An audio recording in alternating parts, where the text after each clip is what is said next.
Welcome, everybody.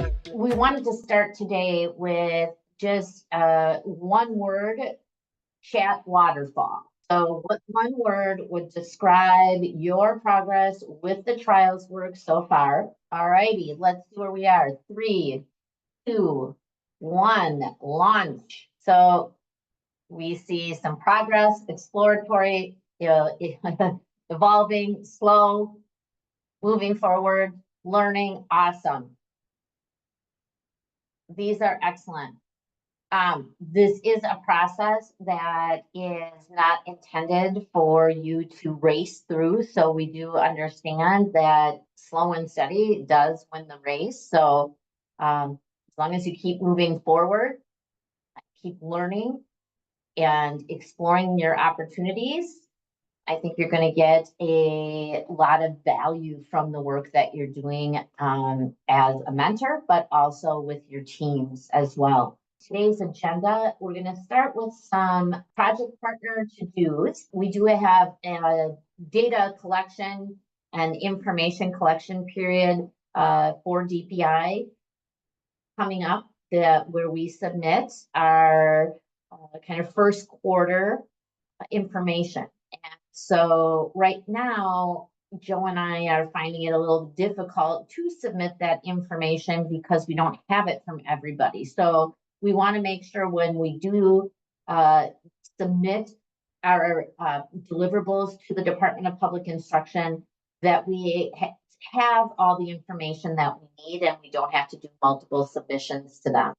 Thanks. Yep. So like Michelle said, one of our first project partner to-dos is each time you enter into one of the mentor network meetings, we ask you to please sign in. And then I want to walk through each of our project partner to-dos, which are, as Michelle said, these are requirements for us to be able to report back to the DPI the scope of the impact of our work. So it's very important that we get complete and correct information from each of the districts. Now, the project partner agreements, these are the 2 pieces of paper, include a district publication audio video release form, as well as a data release form. So when we're working on putting our data together, part of the data sharing agreement is you agreeing that we can share this information with the DPI and also all of the consolidated information as we message out the good work that Wisconsin is doing across Wisconsin, but as well, we have national folks that are interested in the work that we're doing here. So your data helps us build that story. And then the first sheet, when you print that out, is going to be a publication audio video release form. And what that does is it allows us to capture some of the conversations, quotes, video pieces for enhancements to the toolkit, as well as being able to use that as part of our story when we write articles, when we do presentations at different conferences. So it's important that we have that so we don't have to go back every time to individuals that has said something that's going to be helpful in telling the story about the trials. If you want to email me those instead of adding the file here, you are welcome to email me that information at jmiller@cisa8.org. And then our participation log is another important piece of information that we need. We need counts. We need counts of the teachers that are impacted by our work. We need counts of all of the students that are impacted by the teachers that are participating in the work.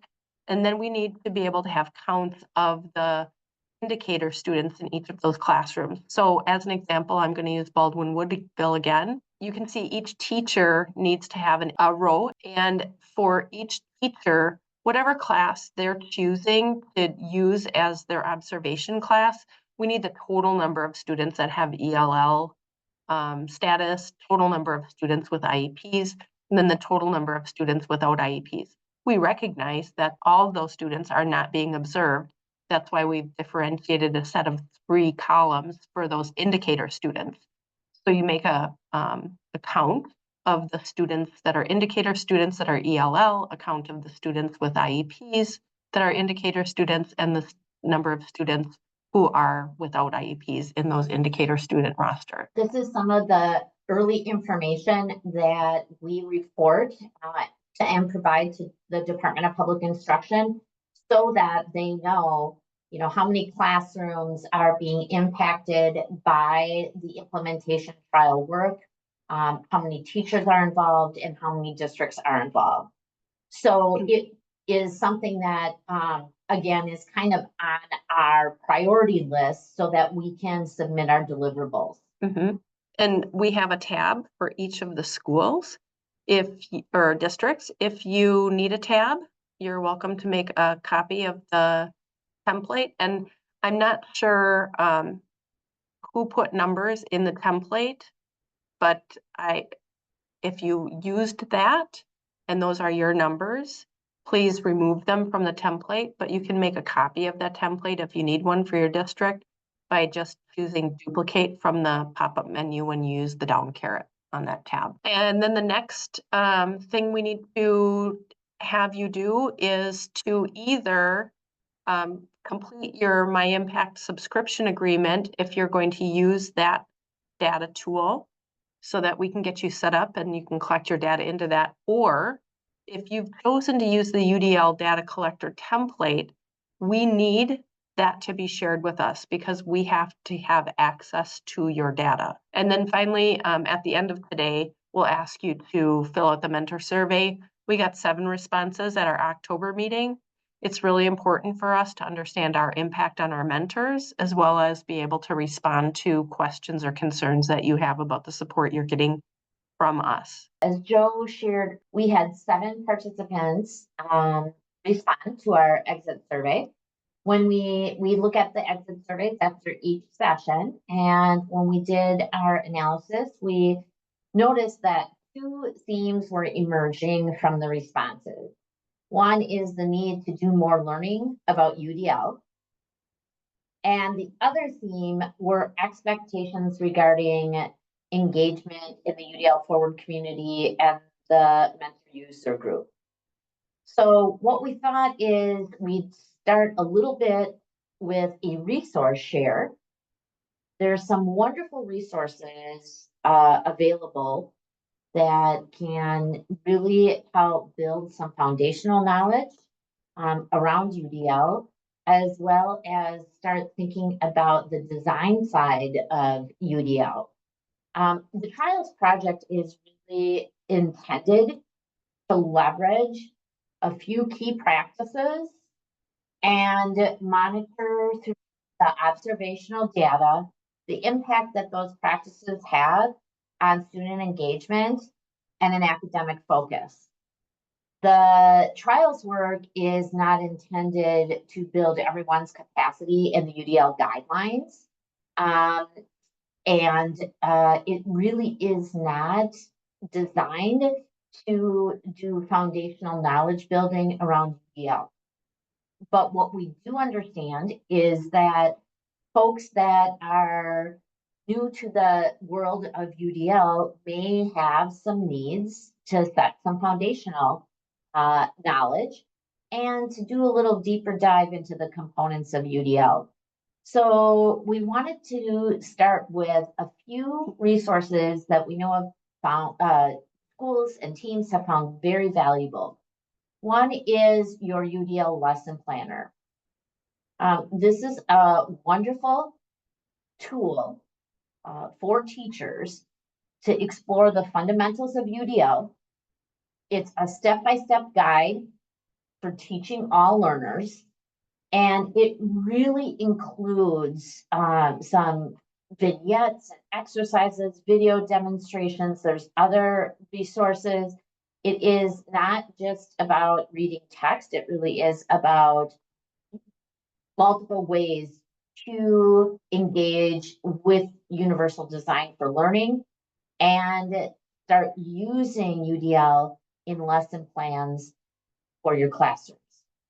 So, Joe? Yeah, I was just going to add in as an example, we've had districts who are entering into the trials, and they use this book as a book study for the entire district as they have exploratory teams go into the trials process.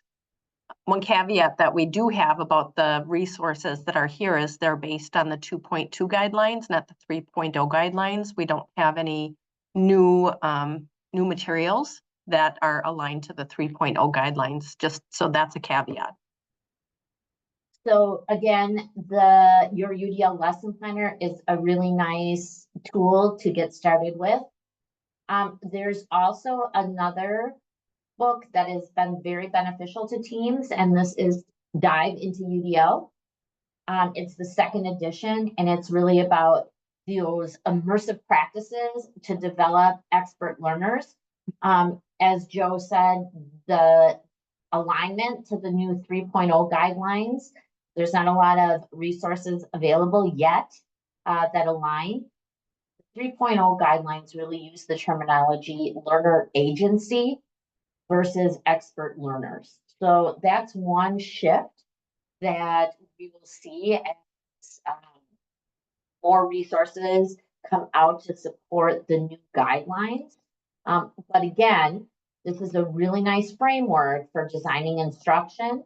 It's an opportunity to really do some professional learning with either the team or your whole staff around UDL and creating more inclusive learning environments. So hopefully those two resources kind of get you started. There is also a great website, Dive into UDL. It's full of wonderful resources. So you can see a little video here about Dive into UDL. There's a UDL self-assessment. There is, again, assessments and other book resources. You'll see the different chapters and parts. This is a wonderful resource to accompany that book. So we encourage you to think about what professional learning might support the teachers that are in the process, as well as other teachers that are in your building or part of the overall work. And you know, if you have other resources that you have found helpful, feel free to put those in the chat as well. It's always nice to hear what other folks are finding valuable. There's some UDL modules that the Iris Center has put together.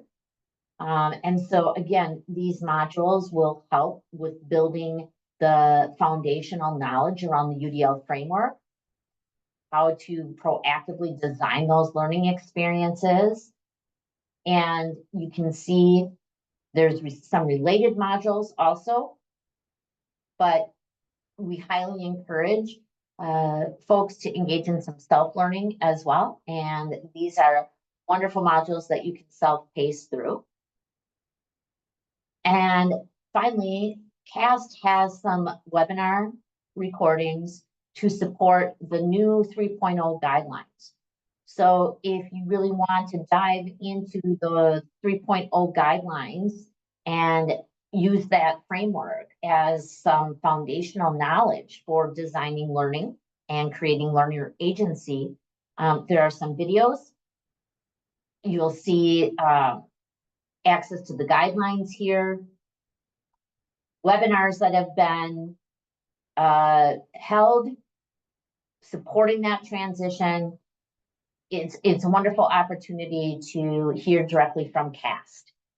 And for those of you that are just saying, who is CAST again?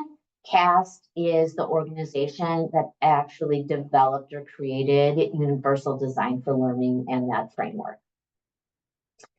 So with that said, there's some opportunities also to support the engagement in the UDL Forward community. Some of you, I know, are really challenged when it comes to, you know, finding all the spots that you need to find.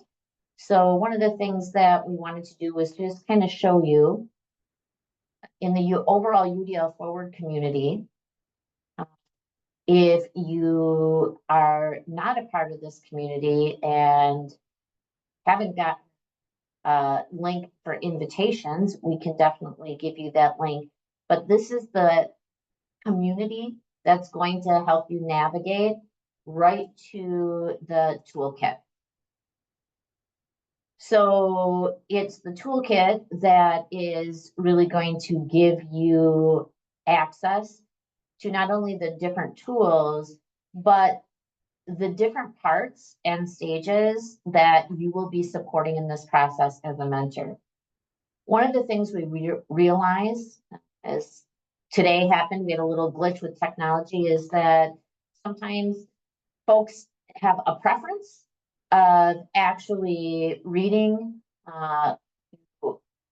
something tangible rather than digitally. So we have a PDF linked here of the Mentor Toolkit. And we highly suggest for those of you that are supporting teams and preferring to really have something to highlight and mark up and make your own, that you go ahead and access the PDF.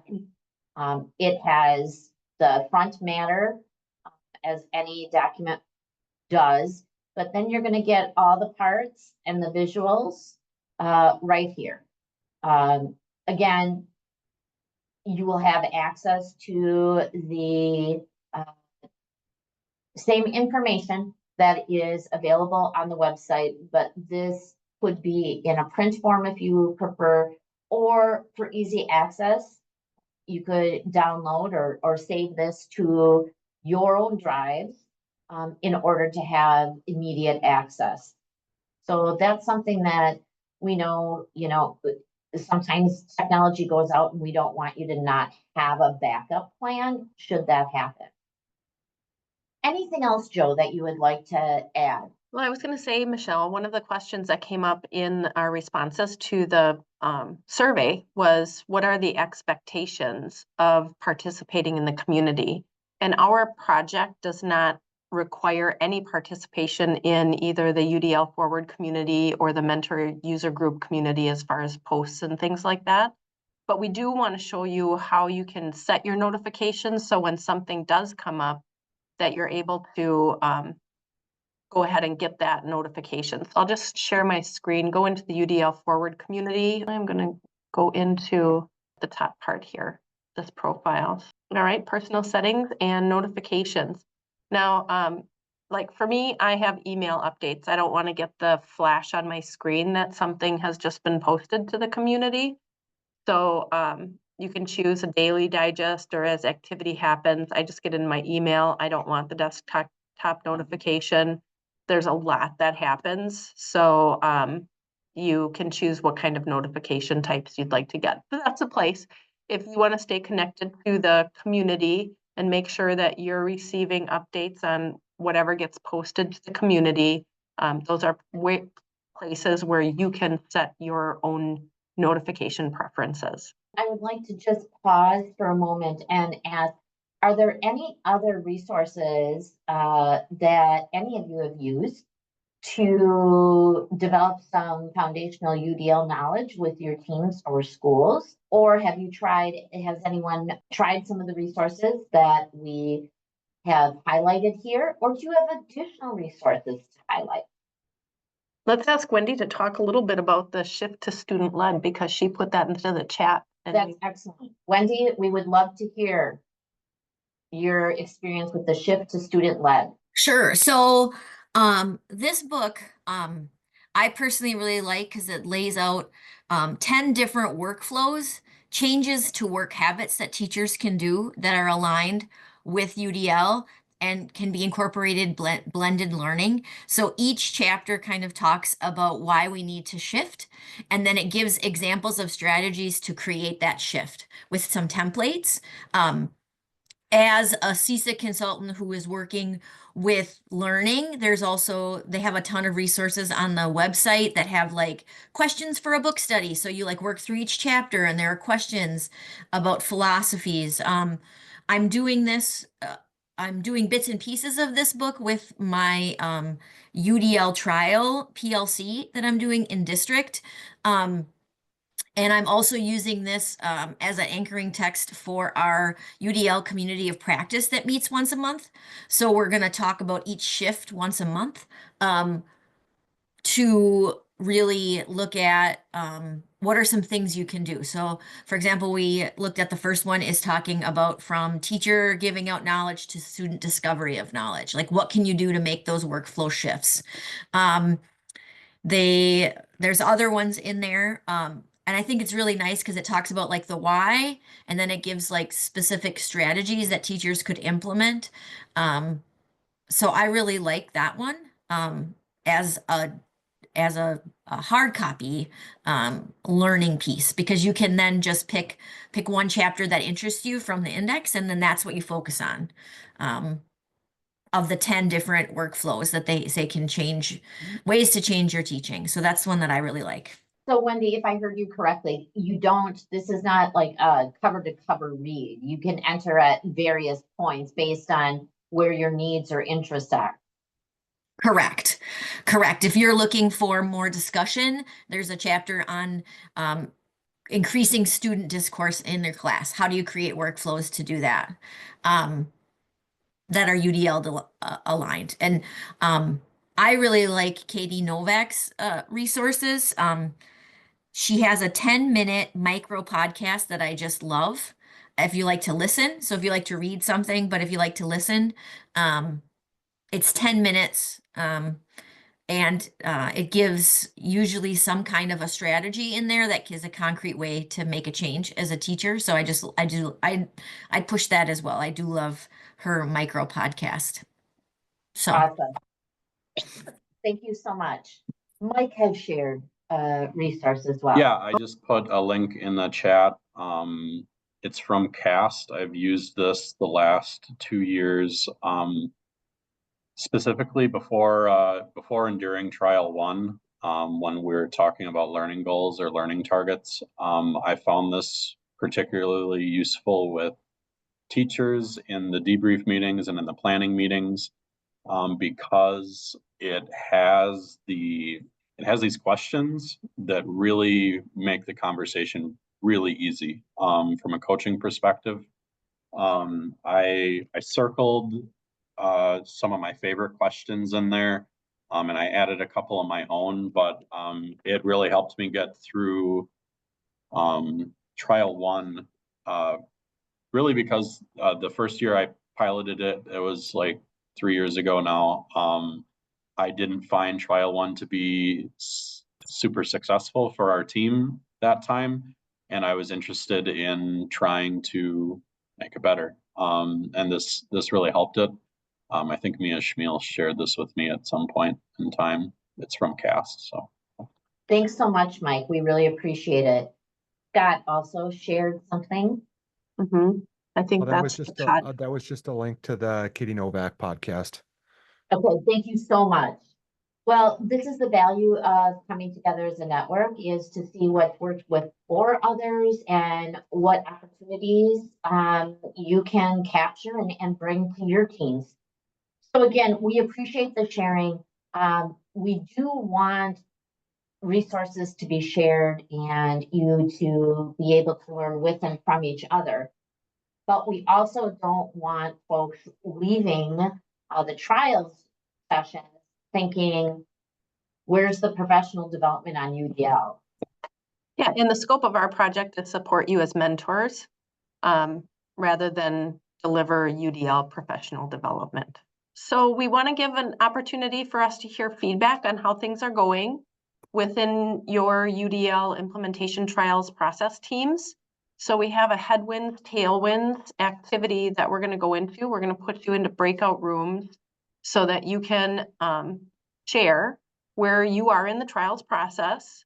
Headwinds are the things that hold us back because they're pushing back while we're trying to move forward. And so those are the problems that we can solve together. And then tailwinds are those enabling factors that are within our systems that perhaps we might not be intentionally aware of. So make note of those, because sharing that with our districts can help us become more intentional about amplifying the tailwinds and avoiding the headwinds. And then just make a note of what your next step is. All right, it looks like everybody's back with us, and there's a little bit of typing still going on, but that's all right. There must have been good conversation that was happening. So in general, when I look at where everybody is in the trials process, we have people in different places, that there's finishing up baseline. We have different trial cohorts running in different stages of completion. Gillette's finished their baseline data collection, and their plan is to do 3 trials. Two Rivers is in the process of establishing their academic rubric. Wausau has finished baseline data collection.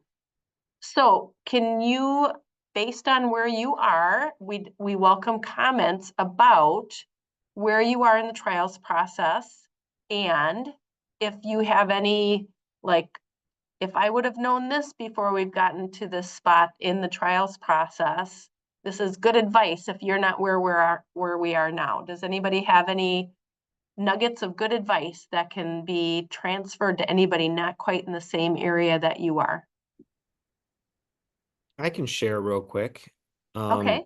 I guess for us is the intentionality of picking or the selection of who will participate in the trials. And we're seeing the repercussions of not sure how thought out the process was for selecting who would be in the groups. And then hearing from a school like Anago, it sounds like it was done differently and there's maybe some more success than what we're running into. So moving forward into the next, when we move beyond our current group of teachers, just thinking about what does that look like? How does that get communicated? So just intentionality about choosing who is going to be participating. Does anybody have anything to add to Reggie's realization that team makeup can have an impact? What we're doing is we're having our entire staff at both our middle and high school is participating in the trial, So our teams, our UDL teams are fairly unique, because what we did is we took the 35 teachers that we have and we basically let them form their own teams. That in of itself was an interesting process, because it was, I kind of felt it was kind of a risk, because right away I'm like, no, I really feel I have to put them together where they need to be, but no, let's take the risk and try to see where they end up. And actually, I think our teams came together really well, because even though they're not necessarily teaching the same content area, they've discovered those similarities and commonalities that they have between them. And that's where the real good discussion has been taking place. So that worked out. I would love to know the adjustments that Gillette made to the roadmap. I see, because that roadmap is often, the plan for the year. And it is something that our teams have found very important as they work through the process. So I'm just curious, folks from Gillette, if you are willing to share, what kind of adjustments did you make and what kind of led you down that path? Sure, I can speak to that. So what we found was, after we started collecting our, we've gotten through the collecting of the baseline data and actually have already analyzed that also. But we found when we started collecting the baseline data that we needed a lot of questions. That's when the questions started coming from the teams and individuals that were collecting the data. And it came back to not so much, about their related to their academic and engagement rubrics and what they should be looking for, but it went back to, even, did I choose the right indicator students, or how did I did that? I wasn't quite clear on that. So that's where we kind of took a step back and reclarified and did some work with that, and then extended the time that we had planned to collect baseline data so that we had that good foundation. And then that just adjusted our whole roadmap a little bit. So it pushed everything out, a matter of, about a 3 to 4 week difference. Got it. And I don't know, I mean, we may only get through 2 trials. The plan is still to do 3, but that may, if we run into any more challenges where we feel we have to kind of pull back and slow down, we'll adjust and do 2 trials instead of the 3. Yep, that's a great plan, Sean. And thank you for sharing. I think oftentimes we think once we're in the process that we can't hit a pause button, we just keep moving forward. And I really do like the idea of let's just kind of recenter ourselves. Do we have the right students? Let's, extend the window. That gives everybody some success along the way. Can I Moving- ask a question? Of course. So Sean, it's a question for you. Our team has not yet picked our indicator students. So based on your work, is there anything that we should kind of have like at the forefront when we start that process? For us, it was more clarifying like numbers of students, and then also kind of having ensuring that there's somewhat of a representative group of those students. So, but then when it came to trying to determine who those indicator students are, I think it was more of just the initial explanation from myself and trying to lead through that, of just not being clear. We ended up, where each of our teams have a real good representation, and it ends up being like 3 to 4 students per teacher that they're observing. Sean, if I might, another, I think clarifying point that we had to work with for the teams that are working in Gillette is the confusion about 3 trials, but also doing 3 data collections within each baseline trial 1, trial 2, and trial 3 data collection windows. So it wasn't just Right. one data collection in each of those data collection windows. Right. And that's a good point, because when we started collecting the data, it was only, we were finding we had, most people are doing 1 observation of each indicator student. And that's kind of where we had to go back and do some clarification and then extend the time we were collecting that baseline. And then it looks like a couple of districts are using a connection between the UDL trials and educator effectiveness. So Carrie Jo, I know you spoke about that last time too, but I'm wondering if you want to explain how you've been able to put those 2 initiatives together within the district, Baldwin Woodville. Sorry, you mean Kari, right? I'm sorry, Kari. Yeah, No, sorry, no Kari. worries. I can speak to a different one, but I was like, yeah, go ahead, Kari. Yeah, so I just think this is my 2nd year in Baldwin Woodville, and last year there was I talked about it with like the leadership team a little bit about the connection to SLOs and PPGs, but they had done something different, and kind of the timing of when we started the trials, it just didn't really mesh together. They have new district leadership, and so there's a renewed, I don't want to say emphasis necessarily, but like kind of a renewed way of looking at SLOs and PPGs in the district. And so when I shared the templates that I think Joe and Michelle had created that basically have like sentence stems that you can use to fill out all of your information for either Danielson or the other model. They use Danielson, so that's why I'm referencing that. When I shared that with I'm in a high school with the high school administrator, he's like, they're gonna love you. You're gonna make them so happy when they see this, because no one else in our building has this like much information, like the people that aren't on the team. And so when I rolled it out and shared it, people just in the room, and we'll see how it ends up going the whole year. But people in the room were like, this is why other people should join this project. And I never heard anything like that last year. So just like they were very enthusiastic about it. in general, and they were very appreciative of having all of that information there. And again, because it's kind of, there's a renewed emphasis on it, and it's different than what they've done the last couple of years.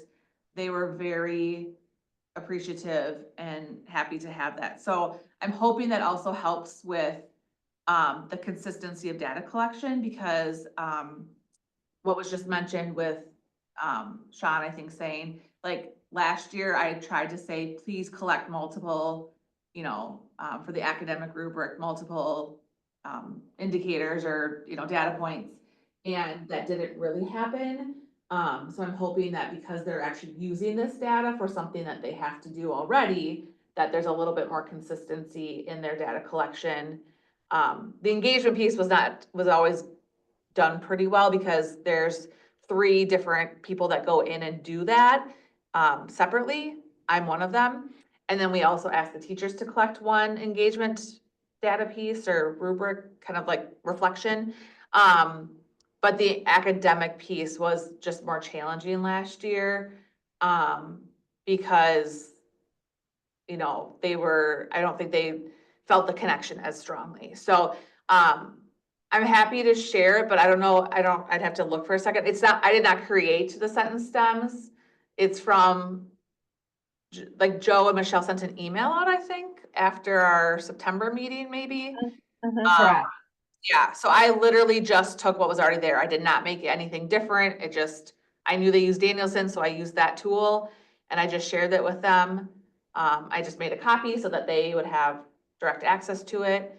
So I don't know, I can try to find it quick and put it in the chat again, or I don't know if Michelle or Joe, if you'd be faster at finding it, but Kari, I- what we'll do is we'll put those documents, a link to those documents in the agenda, so everybody will have that. So in your planning for next year, if any of the folks that are using the trials next year, we'll be happy to provide that to everybody. It's not part of the toolkit right now because it hasn't been a piloted piece, so we don't want to keep adding things in that haven't really been well piloted, but we're happy to share out those extra pieces as they are developed.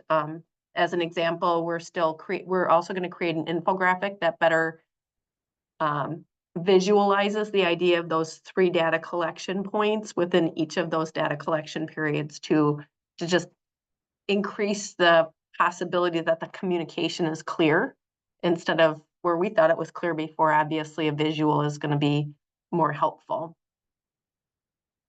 So thanks, Kari, for adding that. Carrie Jo, was there anything that you wanted to add about the SLO PPG thing? Sure. It's not directly related to SLO, but it is educator effectiveness. One of our school districts it's a high school that operates as a school district, but they engage teachers in instructional framework training, professional development, because they went from a 45-minute class period into a 70-minute class period. So they're changing and transitioned into a block schedule this year. And through that process and that professional learning just around how do you structure 70 minutes of time, now all of their teachers are engaging in the trials work through the process of cohorts. So we have 3 cohorts, and we've started with cohort 1 right now, and that's where we are, and we're going to start the second one soon. But what we did just in the last couple of weeks is we brought their leadership team together and their admin team, and we created a walkthrough tool. So it'll be used as a note catcher for peer observations. So they're planning those as well, in addition to admin coming into the room.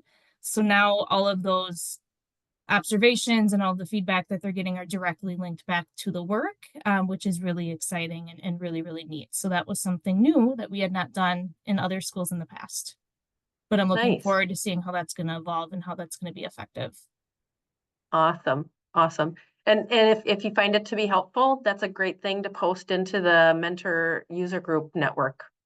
So that we can keep adding to each other's resources and the work that we're doing. The other headwind that I notice has popped up for a couple of people is really the time required for teams to come together. And it has been a common occurrence in the first year of districts adopting UDL implementation trials that the PD the way that the PD has been structured from the planning the year before isn't necessarily aligned to the kind of time that's necessary for teams to be able to meet on that regular cadence of planning and reflecting. So make do as well as you can the first year with an eye on how to plan for that subsequent years if you want to continue on with the implementation trials. I think Gillett did a nice job of kind of melding the two together because they have those early release that they put in for collaboration time, and using this routine and structure to be able to have teachers be able to use that time in that productive talk centered on student engagement and academic progress. So that was I'm speaking for Gillett here, but it seems like that's a very helpful schedule to be able to keep that work real current and provide the time for those teachers' teams to work together in looking at their data. Right now, what we're going to do is we're going to move into our differentiated time where the new mentors, I'll just introduce the Understanding the Trial 1 planning section of the mentor toolkit. Part 5, stage 4, really talks about any trial planning. So when you go into the learn the stage, this is neutral to whatever trial you're doing. But when you go into the, let's see, grow as a mentor, there's some differentiated information about trial 1 planning and trial 2 planning and trial 3 planning. Okay. So that's where you're going to be looking for that trial 1 planning for clear learning goals. If this is your first year in using the trials, that's what we suggest, is to use clear learning goals. I've had districts who are in their, third, fourth year, and they still use clear learning goals as their trial 1. They just get deeper in understanding how to use clear learning goals with students. So if clear learning goals hasn't been part of initiatives or priorities in your district, or part of the PD that you might have been using with your staff, we have some resources to support team understanding around clear learning goals. The UDL Forward community has a learning design lab module on expert learners and goal setting. We have the DPI assessment and data literacy e-learning series has a great walkthrough on creating and communicating learning targets. Now, you will see that there is not standard language around learning goals and learning targets and learning objectives. In our in our project, clear learning goals means those student understandable steps towards learning towards a standard that a student could self-assess to. So that clear learning goal is often seen as an I can statement. We know that there's like I can or I will, so I know, so that I can, right? So there's a lot of different ways that learning goals can be situated or stated, and we're here to give you the idea of using clear learning goals, but not to prescribe what those learning goals need to look like. We also have a start with setting goals from the UDL Forward community. And that's another one of the design lab pieces. In there, let's see, we can go back to the document that Mike shared with us earlier. The CAST, Tips for Developing Learning Goals, is a really great resource for that. I've used that myself also. And then we have a take and make starting slide deck, because many of you, if you follow the roadmap template that's been in the toolkit, a clear learning goals PD, mini PD, is included in that template. And so we have a starting slide deck And again, this is just a starting place for, don't just pick up everything and use it as is. There's slides that have been added in from different consultants. There's connections to Danielson in there. There's connections to Strong if you need to make the why. So there's a bunch of resources here that you can tap into. One of the things that's really different about clear learning goals in UDL is that the idea of goals in UDL really separates out the knowledge from the skills. So that's one important point in the kinds of goals that we create in a UDL aligned strategy. So feel free to look through that, take whatever you need, and then add in anything that you feel has been instrumental in being able to provide professional development on clear learning goals to your staffs, because we're better together. So we want to be able to we want to be able to continue to build on the good work that has already been done. Okay, so we invite you to add those slides and activities that you've used to support development of those clear learning goals, whether you call them clear learning goals, targets, or objectives. Please add that in, and then customize for the folks that are in front of you. So at this time, we would like to just ask you to fill out the after session mentor user group survey. So if you could click into there, and as you're filling that out, I will just preview that our next meeting date is on December 2nd. That's a little bit out of our normal course of cadence. So know that that's on your calendar for December 2nd at 9 a.m.